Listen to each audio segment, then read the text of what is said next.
The Chicago skyline glowed, but for Daniel Reed, the world had lost its color. Once a successful architect, he now wandered the streets with his 6-year-old daughter Lily, after losing his wife and his job in the same year. Rent notices filled his pocket. Regret filled his heart. Lily, small but bright-eyed, held his hand tightly.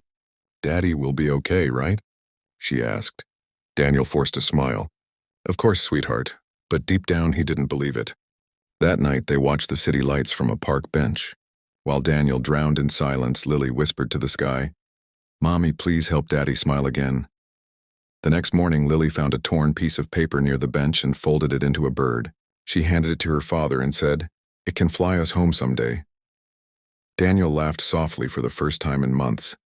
He tucked the paper bird into his coat pocket. That simple gesture, her belief in magic, began to stir something deep in him. Maybe hope wasn't gone, just hiding. Hungry and cold, they entered a small cafe.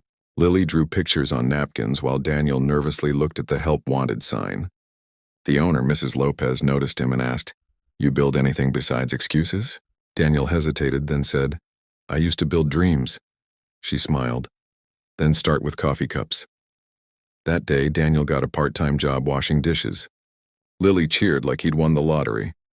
Every day after school, Lily waited at the cafe window, drawing pictures of homes, bridges, and smiling faces. Customers began noticing her artwork and leaving tips.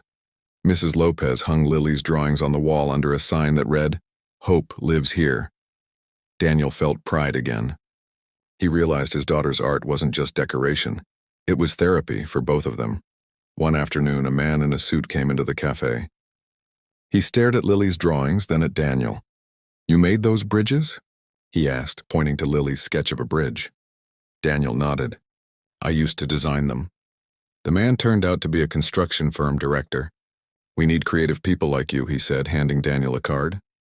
For the first time in years, Daniel felt the ground under his feet again.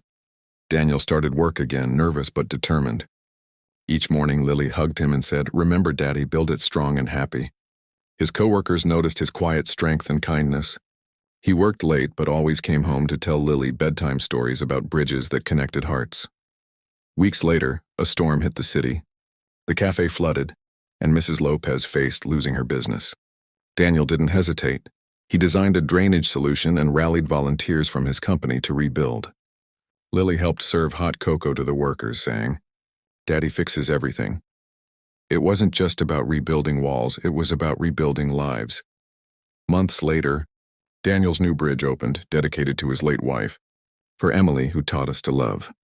At the ribbon cutting, Lily released her paper bird into the sky.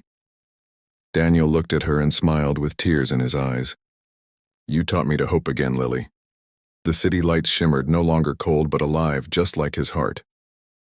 No matter how dark life becomes, hope can always be rebuilt, sometimes through the smallest hands and the purest hearts. Love, faith, and family are stronger than loss. When you stop giving up and start believing again, even broken lives can create the most beautiful bridges.